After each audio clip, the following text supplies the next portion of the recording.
बहुत बहुत धन्यवाद। सब लोग हाथ जोड़ें और मेरे पीछे बोलें, ओम नमो भगवते वासुदेवाय।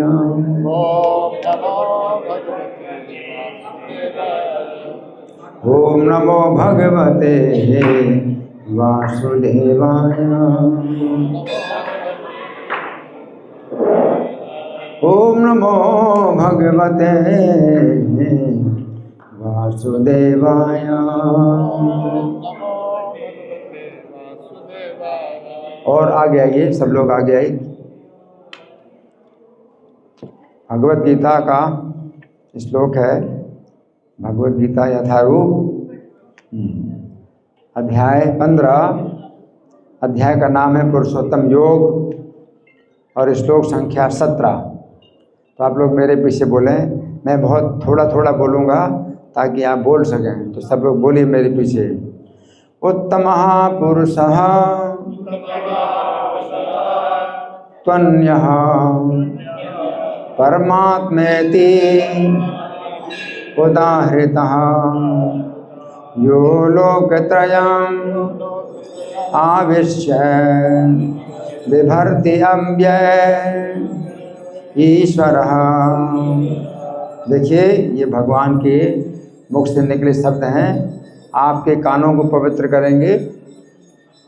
आप सुनेंगे तो कान पवित्र होंगे और बोलेंगे तो मुंह पवित्र होगा।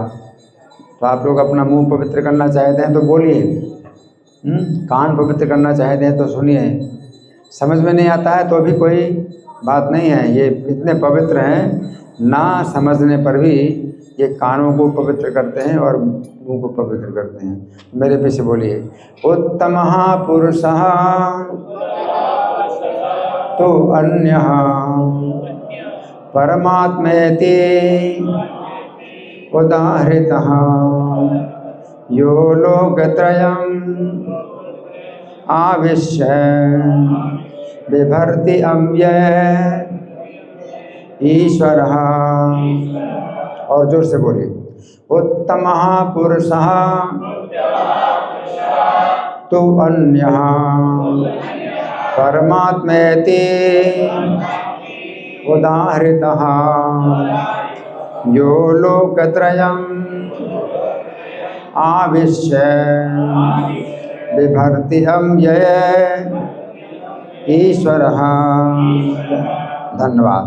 शब्दार्थ मेरे पीछे बोलिए इसी प्रकार, उत्तमः श्रेष्ठ, पुरुषः व्यक्ति, पुरुष, तो लेकिन, अन्यः अन्य, परम परम, आत्मा आत्मा, इति इस प्रकार, उदाहृतः कहा जाता है। यहाँ जो लोक ब्रह्मांड के त्रयम 3 विभागों में आविश्य प्रवेश करके बिभर्ति पालन करता है, अव्ययः अविनाशी, ईश्वरः भगवान। अनुवाद मेरे पीछे बोलिए, इन दोनों के अतिरिक्त एक परम पुरुष परमात्मा है जो साक्षात अविनाशी भगवान है और जो तीनों लोकों में प्रवेश करके उनका पालन कर रहा है। तो जहाँ हम तात्पर्य पढ़ने से पहले मंगलाचरण पढ़ेंगे। आप लोग मेरे पीछे मेरे साथ साथ बोलने की कोशिश करिए। ओम अज्ञानतिमिरान्धस्य ज्ञानाञ्जन शलाकया चक्षुरुन्मीलितं येन तस्मै श्री गुरवे नमः। श्रीचैतन्यमनोभीष्टं स्थापितं येन भूतले स्वयं रूपः कदा मह्यं ददाति स्वपदान्तिकम्। वन्देऽहं श्रीगुरो श्रीयुतपदकमलं श्रीगुरोन् वैष्णवांश्च श्रीरूपं साग्रजातं सहगण रघुनाथान्वितं तं सजीवं साद्वैतं सावधूतं परिजनसहितं कृष्णचैतन्यदेवं श्रीराधा कृष्णपादां सहगण ललिता श्रीविशाखान्वितांश्च। हे कृष्ण करुणा सिंधो दीनबंधो जगत्पते गोपेश गोपिका कांत राधा कांत नमोस्तुते।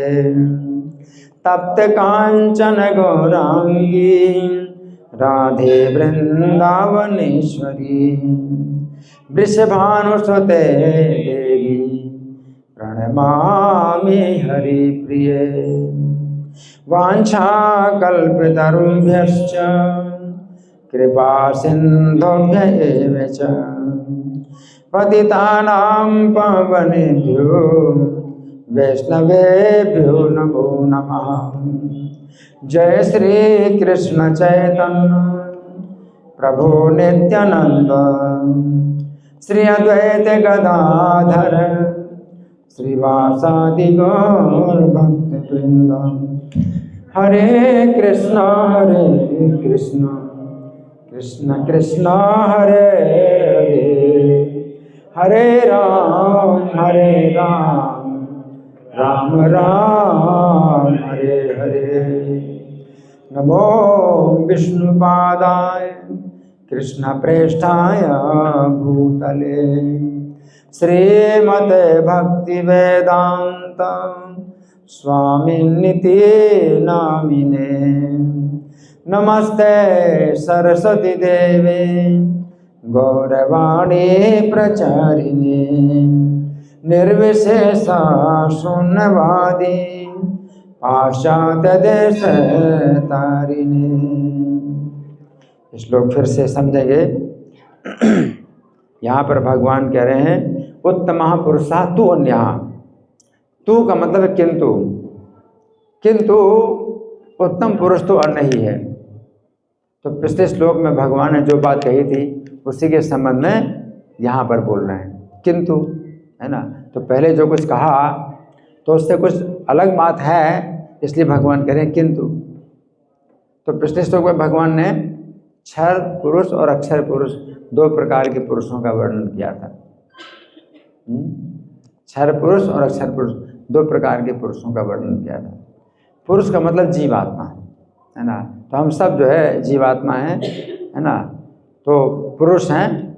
अब उसमें हम क्षर हैं या अक्षर हैं वो आपको समझना। हम क्षर पुरुष हैं अक्षर पुरुष हैं, हमको समझना है। क्षर पुरुष हमने समझा था पहले इस श्लोक में कि क्षर पुरुष का मतलब है इस भौतिक संसार में जो कष्ट पा रहे हैं।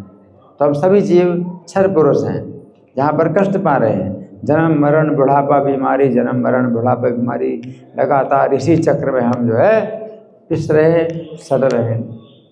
तो ये क्षर पुरुष, हम सब क्षर पुरुष हैं। अक्षर पुरुष जो भगवान के धाम में रहते हैं वो हमेशा सुखी रहते हैं, भगवान के साथ हैं, अक्षर पुरुष कहलाते हैं। तो वो जो है हमारे जैसे दुखी नहीं हैं, वे सुखी हैं, अक्षर पुरुष हैं। तो क्षर पुरुष अक्षर पुरुष दो प्रकार के पुरुष भगवान ने पिछले श्लोक में बताए थे। लेकिन उत्तम पुरुष कोई अन्य नहीं है। उत्तम पुरुष कोई अन्य नहीं है। अगर क्षर पुरुष की तुलना में देखा जाए तो अक्षर पुरुष उत्तम है, उसकी तुलना में उत्तम है। लेकिन उत्तम नहीं कहेंगे। उत्तम शब्द जो है ये सुपरलेटिव डिग्री का है, जो कि कहेंगे सबसे अधिक, टॉप मोस्ट, है ना। उत्तर और उत्तम तीन शब्द होते हैं। जैसे कहते हैं हाई, हायर, हाईएस्ट, है ना। तो हाई का मतलब ऊपर, और हायर का मतलब और ऊपर, और हाईएस्ट का मतलब सबसे ऊपर, तो उसी को ही उत बोलते हैं, हाई, और उत्तर हायर, उत्तम हाईएस्ट, है ना। तो भगवान क्या कह रहे हैं कि उत्तम पुरुष तो अन्य ही है, उत्तम पुरुष तो अन्य ही है। एक उत है, दूसरा उत्तर है। उत क्या है? क्षर पुरुष। क्षर पुरुष शरीर से ऊपर उठा है। शरीर जड़ वस्तु है और वो चेतन है और कभी नष्ट नहीं होता, तो ये उत तो है, हाई है।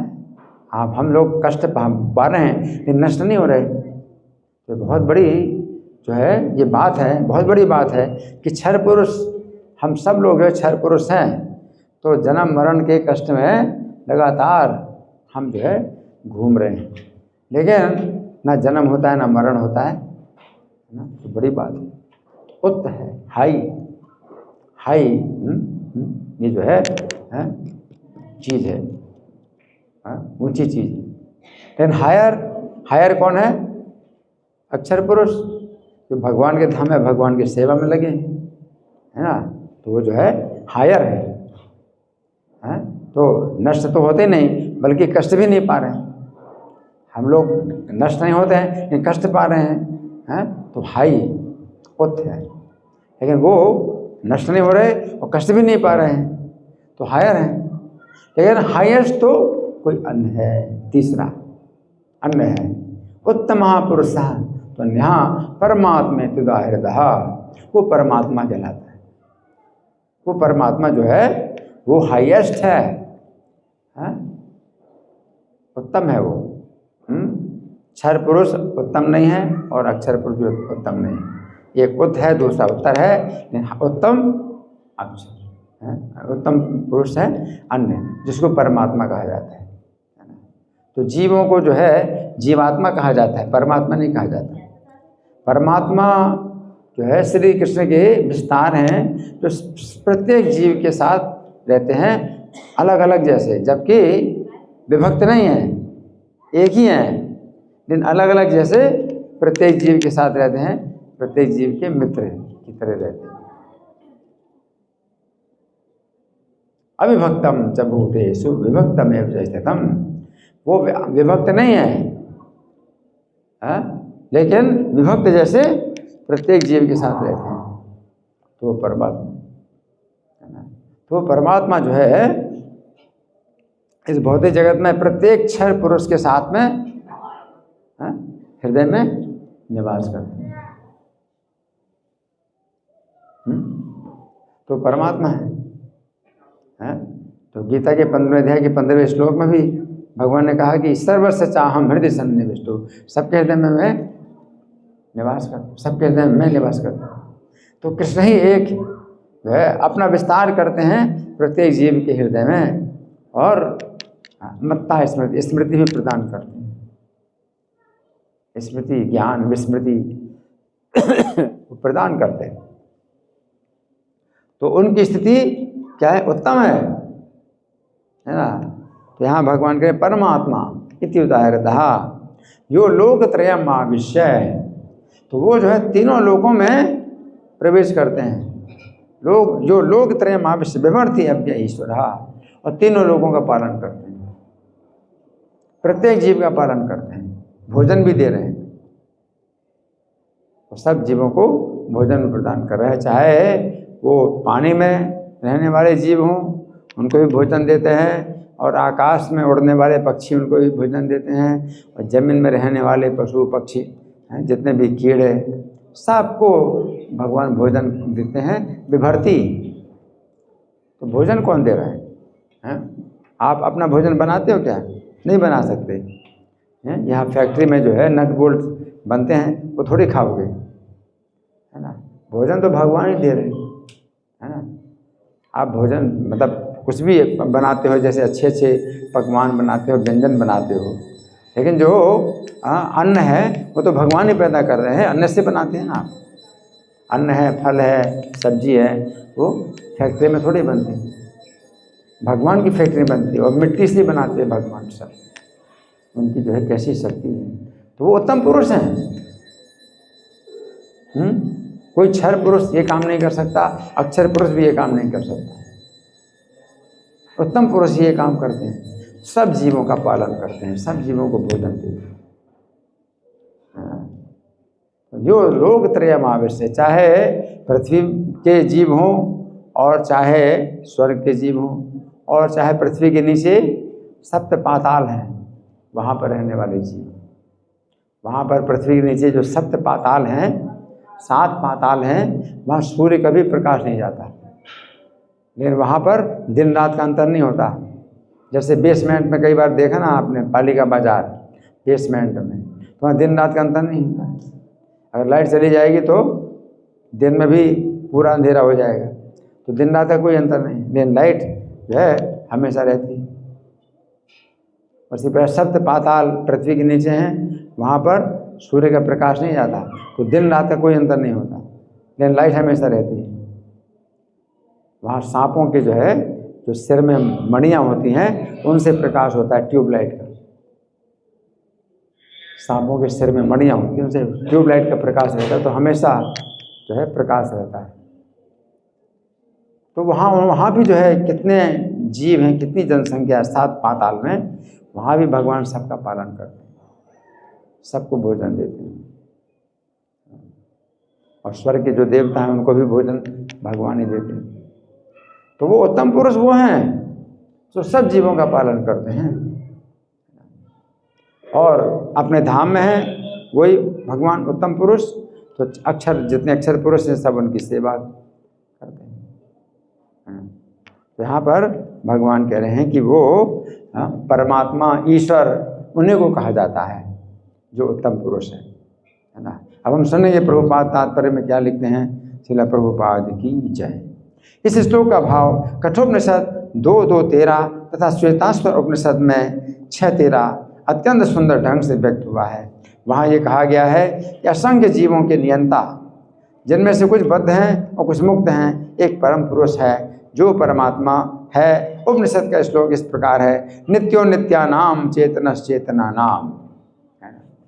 प्रभुपाद बहुत जो है बढ़िया श्लोक उपनिषदों से उद्धृत कर रहे हैं, और 2 उपनिषदों में ये श्लोक मिलता है, मंत्र है, उपनिषद का मंत्र है ये, कठोपनिषद में भी है और श्वेताश्वर उपनिषद में भी यही मंत्र है ना। कैसा मंत्र है? नित्यो नित्यानाम चेतनश्चेतनानाम। सभी नित्यों में एक नित्य है। क्षर पुरुष भी नित्य हैं, अक्षर पुरुष भी नित्य हैं, कोई नष्ट नहीं होते। उनमें से एकमात्र जो है वो एक नित्य है। चेतनश्चेतनानाम, तो क्षर पुरुष भी चेतन है, अक्षर पुरुष भी चेतन है, उनमें एकमात्र वो विशेष चेतन पुरुष है। नित्यो नित्यानाम चेतनश्चेतनानाम एको बहुनाम यो विदधाति कामान। और वो एक हैं और एको बहुनाम, और क्षर पुरुष और अक्षर पुरुष बहुत हैं, तो वे अकेले एक जो है सबकी कामनाएं पूरी करते हैं। उत्तम पुरुष, ये उत्तम पुरुष है। प्रत्येक जीव के हृदय में है और प्रत्येक जीव के हृदय की कामना को जानते हैं वो, और नोट करते हैं किस जीव के हृदय में क्या कामना है, नोट करते हैं। तुरंत कामना पूरी नहीं करते, तुरंत कामना पूरी नहीं करते, लेकिन वो सब क्या रहता है, सुरक्षित रहता है भगवान के स्मृति में, सुरक्षित रहता है, और इस जीवन में या अगले जीवन में आपकी इच्छा पूरी करते हैं। इस जीवन में आपको जो कुछ मिल रहा है तो पिछले जीवन में या पिछले से पिछले जीवन में आपने इच्छा की थी कि ऐसा मुझे सुख मिले, ऐसा मुझे जो है स्थितियाँ प्राप्त हो, पद प्राप्त हो, सुविधा प्राप्त हो, तो आप मिल रहे हैं। तो प्रत्येक जीव की कामनाओं को भगवान पूरी करते हैं, लेकिन तुरंत ना पूरी करें वो अलग बात है, क्योंकि वे किसी के नौकर नहीं हैं। अपने भक्तों की कामना को तुरंत भी पूरी करते हैं, तो अपने भक्तों के प्रति विशेष उनका लगाव रहता है। ये प्रत्येक जीव की कामना पूरी करते हैं। तो नित्यो नित्यानाम चेतनश्चेतनानाम एको बहुनाम यो विदधाति कामान। वो एक है और ये बहुनाम बहुत हैं, क्षर पुरुष भी बहुत हैं, अक्षर पुरुष भी बहुत हैं, सबकी कामनाओं को पूरा करते हैं। तो प्रभुपाद ये श्लोक मतलब मंत्र उपनिषद का जो है ये बता रहे हैं। सारांश ये है कि बद्ध तथा मुक्त दोनों प्रकार के जीवों में से एक परम पुरुष भगवान होता है। तो हम लोग नित्य बद्ध हैं, क्षर पुरुष नित्य बद्ध हैं, शरीर में बंधे हैं, जन्म मरण से बंधे हैं, 3 गुणों से बंधे हैं। तो हम लोग नित्य बद्ध हैं और वहाँ पर नित्य मुक्त हैं। अक्षर पुरुष जो है नित्य मुक्त हैं और अक्षर पुरुष नित्य बद्ध हैं, है ना। लेकिन दोनों प्रकार के जीवों में से एक परम पुरुष भगवान होता है जो उन सबका पालन करता है, सबका पालन करते हैं। इस भौतिक जगत में भी पालन करते हैं सबका, हैं, और वैकुंठ जगत में भी उन सबका पालन करते हैं। वहाँ पर भगवान जो है साक्षात उनके साथ रहते हैं, उनको दर्शन देते हैं, है ना, और उनके साथ अपना जो है व्यवहार रखते हैं। तो सबकी कामनाएं पूरी करते हैं। आगे, और उन्हें उनके कर्मों के अनुसार भोग की सुविधा प्रदान करता है। वो भगवान परमात्मा रूप में सबके हृदय में स्थित है। जो बुद्धिमान व्यक्ति उन्हें समझ सकता है वही पूर्ण शांति लाभ कर सकता है, अन्य कोई नहीं। तो इसी से ही जो है मतलब शांति प्राप्त होती है। तमे विदित्वा अति मृत्यु में थी नान्या पंथा विद्यते नाय, कि उनको ही जान करके आप मृत्यु से छोड़ सकते हैं और अन्य कोई रास्ता नहीं है। तो यहाँ प्रभुपाद का तात्पर्य समाप्त हुआ। अब हम सुनेंगे श्री भगवान ने कहा में इस श्लोक की कैसी व्याख्या हुई है।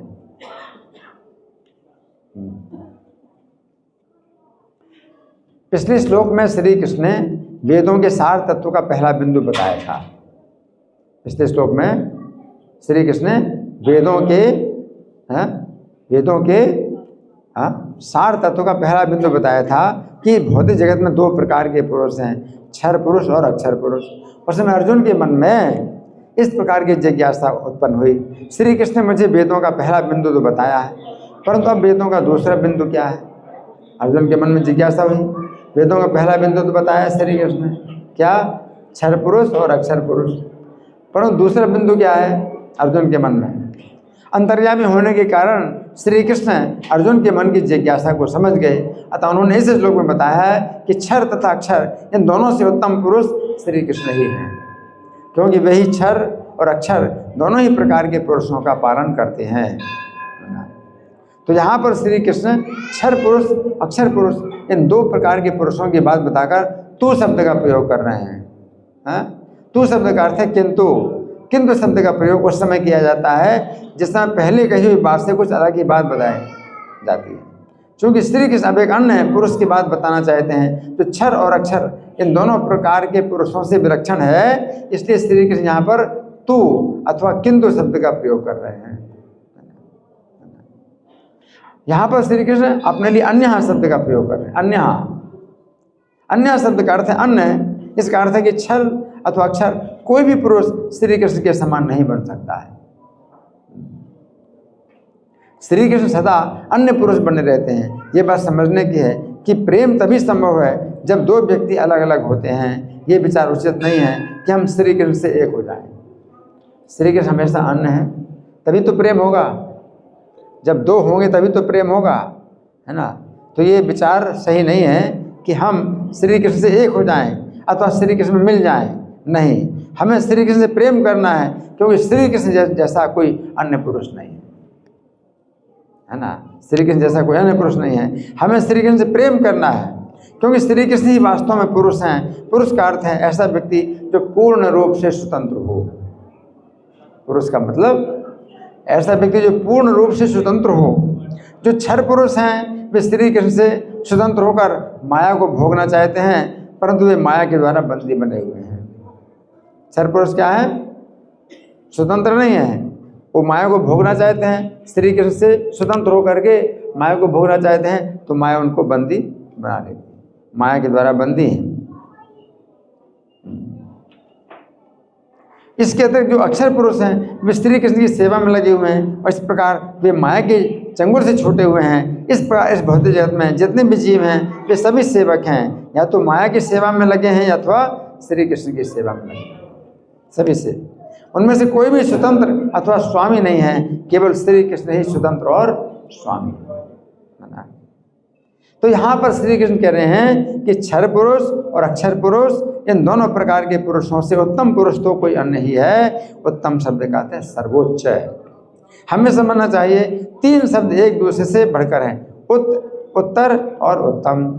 उत शब्द का अर्थ है ऊंचा, फिर उत्तर शब्द का अर्थ है उससे भी अधिक ऊंचा, उत्तम शब्द का अर्थ है सबसे अधिक ऊंचा। इस प्रकार उत्तम पुरुष का अर्थ हुआ ऐसा पुरुष जिससे ऊंचा कोई नहीं है, कोई अन्य नहीं है।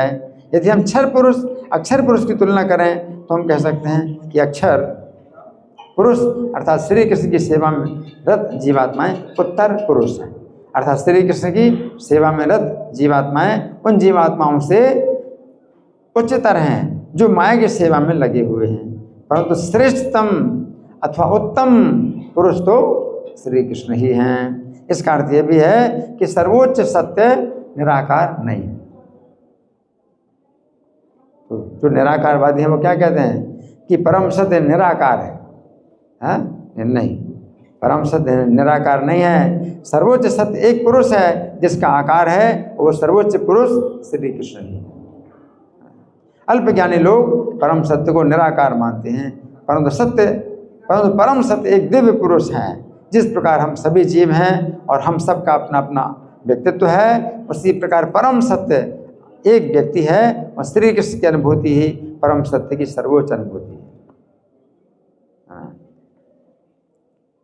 गीता 4:12 के तात्पर्य में श्रील प्रभुपाद लिखते हैं, श्री कृष्ण ही एकमात्र परमेश्वर हैं और उन्होंने ही सभी देवताओं को इस भौतिक जगत का प्रबंध करने के लिए शक्तियां प्रदान की। ये देवता कभी भी परमेश्वर, नारायण, विष्णु या श्री कृष्ण के तुल्य नहीं हो सकते हैं। जो व्यक्ति श्री कृष्ण को तथा देवताओं को एक ही स्तर पर सोचता है वो नास्तिक या पाखंडी कहलाता है। बहुत कड़ा शब्द है, नास्तिक पाखंडी, जो अन्य देवताओं को श्री कृष्ण के समान समझता है। यहाँ तक कि ब्रह्मा जी और शिव जी जैसे देवता भी श्री कृष्ण की पूजा करते हैं। तो भी आश्चर्य है कि अनेक मूर्ख लोग मनुष्यों के नेताओं की पूजा उन्हें अवतार मानकर करते हैं। अज्ञान इतना ज़्यादा है। तो यहाँ पर श्री कृष्ण कह रहे हैं कि वही उत्तम पुरुष हैं, अन्य कोई उत्तम नहीं है। फिर भगवान कहते हैं परम आत्मा इति उदाहरतः, अर्थात उसे परमात्मा कहा जाता है। तो गीता 13:23 में श्री कृष्ण कहते हैं इस देह में जो परम पुरुष है उसे परमात्मा कहा जाता है। 13:23 में भगवान क्या कहते हैं, उसमें भगवान कहते हैं परमात्मा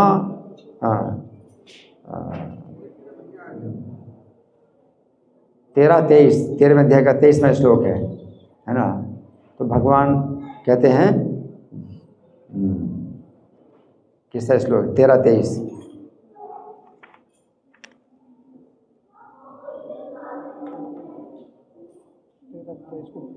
उपद्रष्टा अनुमंता चा भर्ता भोक्ता महेश्वरा परमात्मेति चाप्युक्तो देहेस्मिन् पुरुषापरा, कि इस जो अन्य पुरुष है इस देह में उसे उपद्रष्टा कहा जाता है, उपद्रष्टा अनुमंता कहा जाता है, भर्ता कहा जाता है, भोक्ता कहा जाता है और महेश्वर कहा जाता है और परमात्मा कहा जाता है। वो अन्य पुरुष हाँ। तो जितने भी जीव हैं उनके साथ में हृदय में वो कहे जाते हैं, है ना। तो गीता 13:23 में भी श्री कृष्ण कहते हैं कि इस देह में जो परम पुरुष है उसे परमात्मा कहा जाता है। ये बात समझने की है कि परमात्मा शब्द का प्रयोग जीवात्मा के लिए कभी नहीं होता है।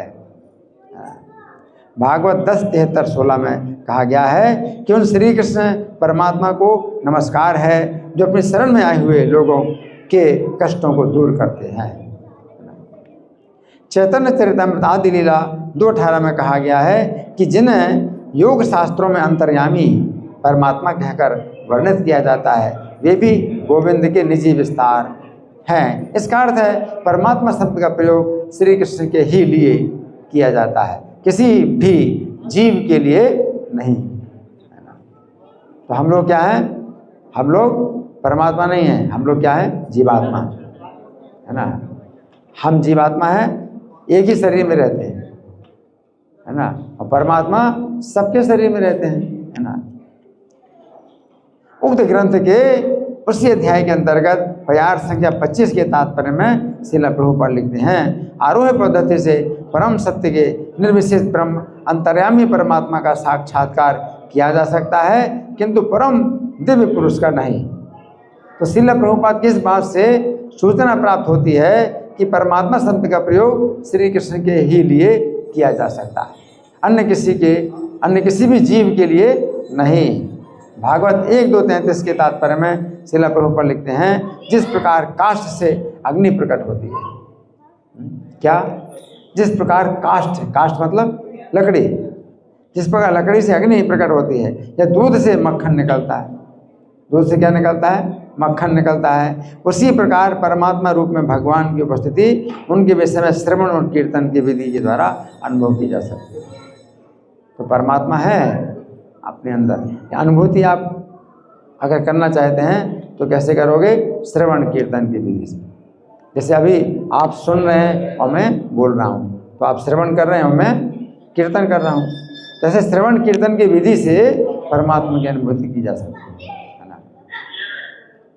श्रील प्रभुपाद की इस बात से भी स्पष्ट होता है कि परमात्मा शब्द का प्रयोग श्री कृष्ण के ही लिए होता है, किसी अन्य जीव के लिए नहीं। उक्त श्लोक से अगले श्लोक के तात्पर्य में श्रील प्रभुपाद लिखते हैं, भगवान परमात्मा रूप में जीव को भौतिक सुख प्राप्त करने में सहायक बनते हैं, क्योंकि जीव अपनी इच्छा के अनुसार कोई भी भौतिक सुख प्राप्त करने में असमर्थ है। वे इतने दयालु हैं कि वे जीव के साथ परमात्मा रूप में निरंतर बने रहते हैं और जीव को वास्तविक सुख की ओर प्रेरित करते रहते हैं। श्रील प्रभुपाद के इस बात से भी प्रमाणित होता है कि परमात्मा शब्द का प्रयोग श्री कृष्ण के ही लिए होता है, अन्य जीव के लिए नहीं। भागवत 1.15 में के तात्पर्य में श्रील प्रभुपाद लिखते हैं, भगवान श्री कृष्ण घट घट व्यापी अपने परमात्मा अंश से सबके हृदय में विस्तार करते हैं। श्रील प्रभुपाद की इस बात से भी यह सिद्ध होता है कि परमात्मा शब्द का प्रयोग श्री कृष्ण के ही लिए होता है, अन्य किसी जीव के लिए नहीं होता है ना। फिर भगवान क्या कहते हैं, जो अव्यय ईश्वर तीनों लोकों में प्रवेश करके उनका पालन करता है, और विनाशी ईश्वर हैं, तीनों लोकों में प्रवेश करके सबका पालन करते हैं। तो श्री कृष्ण कह रहे हैं कि वही उत्तम पुरुष हैं, क्योंकि वही तीनों लोकों में प्रवेश करके उनका पालन करते हैं। तो यहाँ पर श्री कृष्ण विभर्ति शब्द का प्रयोग कर रहे हैं। विभर्ति शब्द का अर्थ है कि वही संपूर्ण प्राणियों का भरण पोषण करते हैं। ये बात समझने की है, जिसमें माता के गर्भ में शिशु का जन्म होता है। अब सोचिए, अगर सोचोगे तो कितना आपको अनुभव होगा। सोचिए, माता के गर्भ से जिस समय शिशु का जन्म होता है, ठीक उसी समय माता के स्तनों में दूध आता है। सोचिए, माता जी तो माता जी बनाती हैं, माता जी पर कोई शक्ति नहीं है कि वो दूध जो है बनाए। जैसे बच्चा गर्भ से बाहर आया, उसी समय स्तन से दूध आता है। कैसे, है ना। आज की कोई भी विज्ञान में कोई व्याख्या करे कि कैसे उसी समय कैसे दूध आया है। सोचिए, यह अत्यंत आश्चर्य की घटना है कि जिस समय शिशु का जन्म नहीं होता है, उस समय माता के स्तनों में कुछ भी दूध नहीं होता है। सोचो, जिस समय शिशु का जन्म नहीं हुआ तो माता के स्तनों में कुछ भी दूध नहीं होता, परंतु जिस समय शिशु गर्भ से बाहर निकलता है, ठीक उसी समय माता के स्तनों में दूध आता है। और गर्भ के अंदर भी भगवान जो है, माता के पेट में जो भोजन का रस बनता है, वो रस पहुंचाते हैं बच्चे के पेट में। तो पेट से पेट में भगवान पहुंचाते हैं, माता थोड़ी करती कुछ। माता क्या कर सकती, माता को तो कुछ भी पता नहीं चलता बच्चे का कैसा पालन हो रहा है। माता तो अपना भोजन खाती है। माता के भोजन से जो रस बनता है पेट का, और पेट से पेट जो है उसका जुड़ा हुआ है बच्चे का, और बच्चे के पेट में जा रहा है और बच्चा बड़ा हो रहा है। गर्भ के अंदर, और जैसे गर्भ से बाहर निकला है तो तुरंत दूध निकलता है, तुरंत दूध निकलता है। ये कौन है? उत्तम पुरुष, उत्तम पुरुष है वो, है ना। अब आजकल कोई नहीं समझ रहा है कि वो उत्तम पुरुष है, एक व्यक्ति है, एक पर्सन है, देयर इज ए पर्सन। कोई नहीं समझ रहा। क्या सोचते हैं? ये तो नेचर से, ये तो नेचर से होता है। ये पूरी व्यवस्था भगवान कर रहे हैं। गर्भ के अंदर भी कैसे भोजन का रस बच्चे को मिल रहा है, और जैसे बच्चा बाहर आया गर्भ से तुरंत तुरंत दूध, है ना। इस घटना के द्वारा हम समझ सकते हैं कि श्री कृष्ण की व्यवस्था कितनी पूर्ण है। वो उत्तम पुरुष है, उत्तम पुरुष है। ये बात केवल मनुष्यों के लिए नहीं है, अन्य पशुओं के लिए भी है, कुत्तों बिल्लियों के लिए भी ये बात है। कुत्ते के बच्चे होते हैं, कुत्तियों के बच्चे होते हैं, तुरंत कुतिया के भी जो है स्तन में दूध आता है। जितने भी पशु हैं, है ना। यद्यपि जगत के अधिकांश लोग श्री कृष्ण की सेवा से विमुख हैं, परंतु फिर भी श्री कृष्ण ने भोजन प्रदान करते हैं। जिस प्रकार कारागार के अंदर रहने वाले कैदी लोगों को सरकार की ओर से भोजन दिया जाता है, तो कारागार में जो उतने कैदी हैं तो सरकार के विरुद्ध कार्य कर रहे हैं, उनको जेल में रखा गया, तो भी सरकार उनको भोजन देती है। तो जितने भी जीव भगवान की सेवा से विमुख होकर के इस संसार में आए हैं वो कारागार में हैं। लेकिन भगवान फिर भी उत्तम पुरुष हैं, वे सब जीवों को फिर भी भोजन दे रहे हैं। कोई नहीं मानता कि मैं कोई उत्तम पुरुष है, मैं नहीं मानता, तो भी भगवान दे रहे हैं। तुम नहीं मानते हो, ना मानो, भगवान दे रहे हैं भोजन। जो लोग सरकार के नियमों के विरुद्ध आचरण करते हैं, उन्हें यद्यपि सरकार कारागार में रखकर दंड देती है, परंतु फिर भी कैदियों को भोजन भी प्रदान करती है। उसी प्रकार श्री कृष्ण यद्यपि अपनी सेवा से विमुख जीवों को इस भौतिक जगत में रखते हैं, परंतु फिर भी उनका भरण पोषण करते हैं। जो कैदी सरकार के विरुद्ध कार्य करते हैं, उनको जेल के अंदर बंद किया है, फिर भी सरकार उनको क्या कर रही है? भोजन दे रही है ना। यहाँ पर श्री कृष्ण कह रहे हैं वे तीनों लोकों में प्रवेश करके सभी जीवों का पालन करते हैं। ये श्री कृष्ण के ही लिए संभव है कि वे तीनों लोकों में प्रवेश करते हैं। जीव तो केवल अपने शरीर में ही प्रवेश करता है। आप तो जीवात्मा है ना, तो आप तो केवल अपने शरीर में ही प्रवेश करते हैं, है ना। दूसरे के शरीर का आपको कुछ भी पता नहीं कि इनके शरीर में पेट में दर्द हो रहा है, सिर में दर्द हो रहा है ना। आप अपने शरीर में, आपको अपने शरीर का पता है कि मेरे सिर में दर्द है या पेट में दर्द है, दूसरे के शरीर का पता तो नहीं है ना। तो प्रत्येक जीव जो है अपने ही शरीर में सीमित रहता है, लेकिन श्री कृष्ण तीनों लोकों में प्रवेश करते हैं। यदि उसे किसी अन्य शरीर में प्रवेश करना होता है तो उसे अपने पहले वाले शरीर को छोड़ना होता है। कई लोगों के पास सिद्धि होती है पर काया प्रवेश। पर काया प्रवेश करते दूसरे के शरीर में प्रवेश करके आपकी बात जान लेगा, आपके शरीर में प्रवेश करके, तो अपने शरीर को छोड़ करके फिर वो आपके शरीर में जाएगा और आपके शरीर की बातें जान करके, आपके मन की बातें जान करके फिर अपने शरीर में आ जाएगा। तो ऐसी भी सिद्धि होती है, लेकिन अपना शरीर छोड़ करके ही दूसरे के शरीर में वो जा सकता है। लेकिन एक साथ सभी शरीरों में प्रवेश कौन कर सकता है? केवल श्री कृष्ण, है ना। जीव एक समय में दो शरीरों में भी प्रवेश नहीं कर पाता, तीनों लोकों में प्रवेश करने की बात तो दूर है। तो यहाँ पर श्री कृष्ण कह रहे हैं कि वही उत्तम पुरुष हैं, क्योंकि वही तीनों लोकों में प्रवेश करके सभी जीवों का पालन करते हैं, है ना। तो यहाँ पर जो है हमने कुछ चर्चा की उत्तम पुरुष के संबंध में, भगवान जो बता रहे हैं, और ये पुरुषोत्तम योग है। ये अध्याय 15 का नाम ही है पुरुषोत्तम योग है। तो यहाँ पर जो है भगवान ने सीधे उसी का वर्णन किया है, उत्तम पुरुष का। उत्तम पुरुष, है ना। क्षर पुरुष, अक्षर पुरुष, हैं, तो वो क्षर पुरुष कहेंगे कि गुड, हैं, गुड पर्सन। अक्षर पुरुष को कहेंगे बेटर पर्सन, हैं, लेकिन उत्तम पुरुष को कहेंगे best person. Good, better, best, तो बेस्ट तो वही है, तो सबका पालन करते हैं। प्रत्येक जीव के मन में कुछ इच्छा होती है,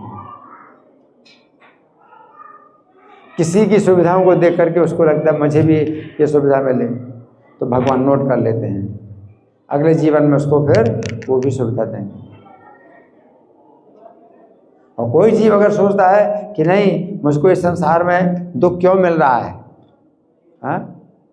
मुझे इस संसार में जो है जो जितने दुख मिल रहे हैं मैं सब दुखों से छूटना चाहता हूँ, तो फिर वो परमात्मा उसकी इच्छा को नोट करते हैं और उसकी इच्छा को तुरंत भगवान पूरी करते हैं, किसी भक्त से मिला देते हैं, किसी साधु से, किसी भक्त से मिला देते हैं, और उसको दिशा दिखाते हैं।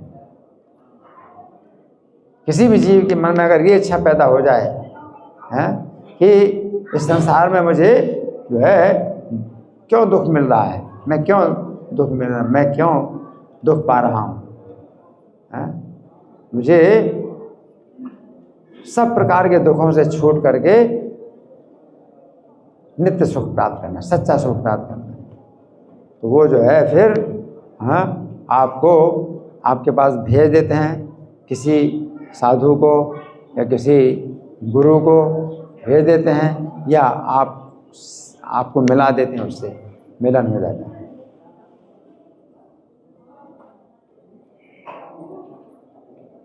अब पुस्तक का वितरण भी जैसे हो रहा है, तो पुस्तक भी किसी के हाथ में आ जाती है। ये जो इस समय पुस्तक वितरण का जो समय चल रहा है, तो ये पुस्तक भी जो है किसी के हाथ में आती है, तो ये कोई ऐसी चीज़ नहीं है कि जो है ये मतलब अपने आप हो गया, नहीं, इसमें उस जीव की भी इच्छा होती है कि मुझे सच्चा रास्ता मिले, उसको किताब के रूप में उसको रास्ता मिलता है।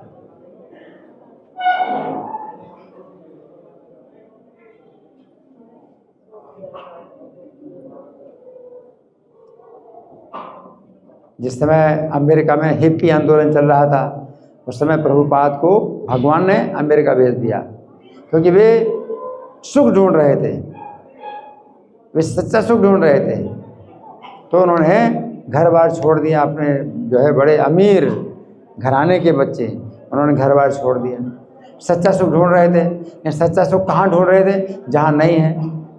वो नशा करते थे, व्यभिचार करते थे, तो इसमें वो सच्चा सुख ढूंढ रहे थे। लेकिन सच्चा सुख ढूंढ तो रहे थे, चाहे वो गलत जगह पर ढूंढ रहे हैं, लेकिन सच्चा सुख ढूंढ रहे हैं तो परमात्मा हृदय में है, तो वो जो है उनको प्रभुपाद से मिला दिया, प्रभुपाद से संपर्क में आ गए, और प्रभुपाद ने उनको हरे कृष्ण मंत्र का कीर्तन कराया, फिर उनका जो है व्यभिचार, मांसाहार, जुआ, नशा छुड़ाया है, और सच्चा सुख जो है की दिशा दिख रहा है, सच्चे सुख की दिशा दिख रही है। तो पुस्तक वितरण का जो अभी समय चल रहा है कि भक्त लोग जो है पुस्तक वितरण कर रहे हैं, है ना, तो भगवान परमात्मा के रूप में उस जीव को जो है उधर उस तरफ ले जाते हैं। कहाँ कोई भक्त पुस्तक वितरण कर रहा है, कोई भक्त जो है इस तरह से दिखाता है, तो जिस जीव के अंदर इच्छा होती है कि मुझे सच्चा सुख चाहिए, तो परमात्मा उसको जो है उस तरफ जो है आकर्षित खींचते हैं, खिंचाव होता है उसको कि किताब क्या है ना, मुझे भी देखना चाहिए, है कुछ इसमें मेरे हित के लिए कुछ बात है, मेरे कल्याण के लिए कुछ बात है, कुछ संदेश है, इसको मुझे देखना चाहिए, मुझे लेना चाहिए। और कई लोग हैं नहीं लेना चाहते हैं, कई लोग नहीं लेना चाहते हैं, और भक्त जो है उसको देता है कि ले लो ले लो ले लो। ये क्या कारण है? कभी उसने इच्छा की थी, अभी जो है वो भूल गया, कभी उसने इच्छा की थी कि मुझे सच्चा रास्ता चाहिए, तो एक भक्त जो है उसको जो है ऐसे कर रहा है, ले लो ले लो, नहीं नहीं नहीं मुझे नहीं लेना, मेरे पास पहले से, मेरे पास पहले से, अरे ले लो अरे ले लो। भगवान सब जीवों की इच्छाओं को नोट करते हैं। कभी इच्छा हुई आपकी ऐसी, और अभी जो है दिमाग बदल गया, अभी आप तो भूल गए कि आपने क्या इच्छा की थी, लेकिन भगवान नहीं भूलते।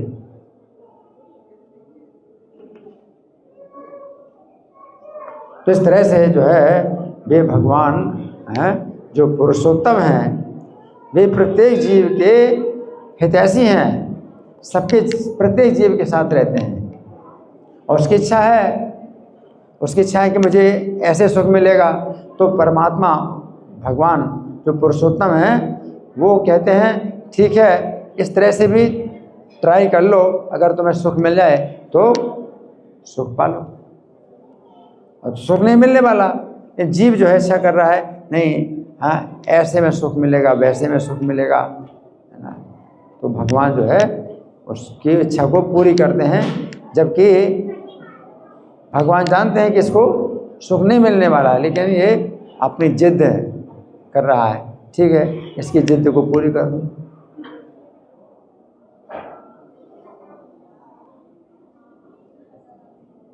तो कोई सोचता है कि मैं जो है मुझे बढ़िया कार मिल जाए, बढ़िया कार मिल जाए तो मैं सुखी हो जाऊंगा। तो भगवान कहते हैं उससे सुखी तो तुम नहीं होगे, तुम्हारी इच्छा है, तुम सोचते हो तो इसको भी ट्राई कर लो, तो उसको कार मिल जाती है। कोई सोचता मुझे इतनी बड़ी सुंदर जो है पत्नी मिल जाए मैं सुखी हो जाऊंगा। परमात्मा कहते हैं कि उसमें सुख नहीं मिलने वाला, लेकिन तुम ट्राई कर लो। जब जीव कहता है कि मैंने इतना ट्राई किया मुझे सुख नहीं मिला, है ना, सच्चा सुख कहाँ है, सच्चा सुख कहाँ है, तो परमात्मा फिर मिलाते हैं साधु से, और वो जो है आपको संदेश देता है, उपदेश देता है कि भाई हरे कृष्ण मंत्र में आओ, वहाँ पर आपको जो है सही दिशा मिलेगी, वहाँ पर आपको जो है बड़े सुंदर जो अर्चा विग्रह के दर्शन होंगे, आपको वहाँ प्रसाद मिलेगा, बड़ा स्वादिष्ट प्रसाद मिलेगा, आपको वहाँ पर जो है बड़ा अच्छा सिद्धांत और प्रवचन सुनने को मिलेगा। तो इस तरह से जो है परमात्मा उसको गाइडेंस देते हैं।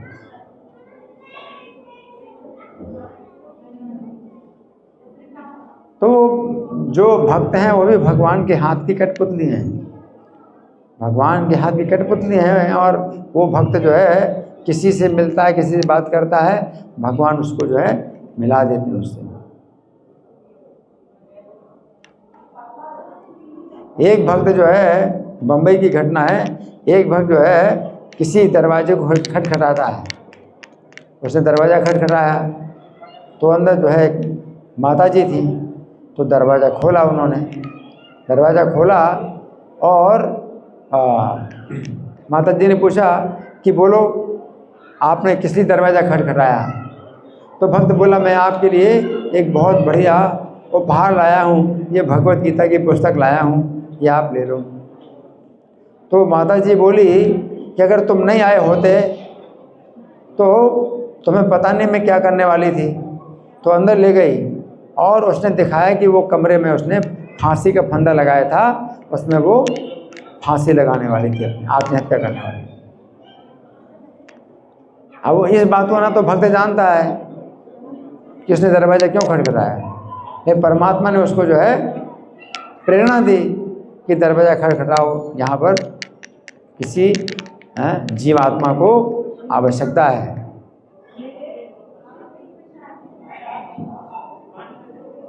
तो वो माता जी बोली कि अगर तुम नहीं आए होते, मुझे गीता की पुस्तक नहीं दी होती, तो मैं आत्महत्या कर ली होती।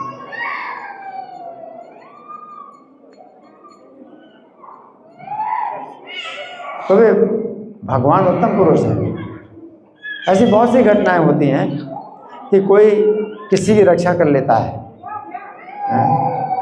एक नाविक था, समुद्र के किनारे रहता है, नाविक जो नौका चलाता, समुद्र में नौका चलाता है। तो रात में सो रहा था, और सोते सोते अचानक उठा, उसको लगा कि मुझे समुद्र में जाना चाहिए, अपनी नौका, मेरी जो नौका समुद्र के किनारे बंधी है वहाँ जाना चाहिए। तो वो जो है अपने समुद्र की नौका में गया। अब रात के उस समय विदेशों में तो रात को बहुत ठंड होती है, रात को बड़ी ठंड होती है। इतनी ठंड में वो क्यों चला गया, उसको पता नहीं कि मैं क्यों जा रहा हूँ, अंदर से कुछ आवाज़ आ रही कि मैं क्यों जा रहा हूँ। और जब अपनी नौका में पहुँचा तो 2 आदमी जो है समुद्र में डूब रहे थे और उसने उनको बचा लिया। अब वो जब जो समुद्र में डूब रहे थे उनको बचा लिया, तो वो जो 2 आदमी थे तो उन्होंने बताया कि हम लोग भगवान से प्रार्थना कर रहे थे कि हमारी रक्षा करो, हमारी रक्षा करो।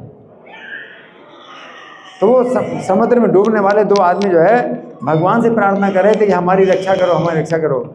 और भगवान ने जो है उस नाविक को जगाया और प्रेरणा दी कि जाओ।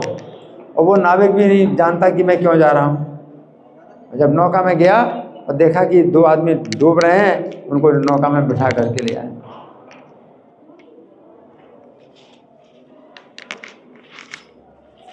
अंतर्यामी है, प्रत्येक जीव की प्रत्येक बात को जानते हैं। और कितने जन्म हुए तो भगवान प्रत्येक जन्म की प्रत्येक बात को जानते हैं, प्रत्येक जीव के प्रत्येक जन्म की प्रत्येक बात को जानते हैं। जबकि आपको इस जीवन में भी सब बातें पता नहीं। आप अभी एक बात अभी आपने किया और फिर तुरंत भूल जाते हैं, 1 मिनट में भूल जाते हैं। आप तो किसी बात को 1 मिनट भूल जाते हैं, और भगवान आपके प्रत्येक जन्म की प्रत्येक बात को जानते हैं, सब कुछ जानते हैं। अंतर उत्तम पुरुष। तो ये जो उनका गुण है ये हमें समझना चाहिए, है ना। तो ये जो है हमें भगवान समझा रहे हैं, उत्तम पुरुष। अगर उनकी शरण लेंगे तो हमारी जो है वो रक्षा करेंगे, है ना। लेकिन हमारी तरफ से भी तो कुछ पहल होना चाहिए। वे तो चाहते हैं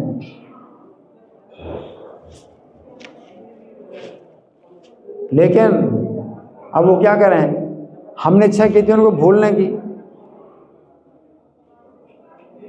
हमने इच्छा की थी उनको भूलने की, तो भगवान ने भूलने का मौका दिया।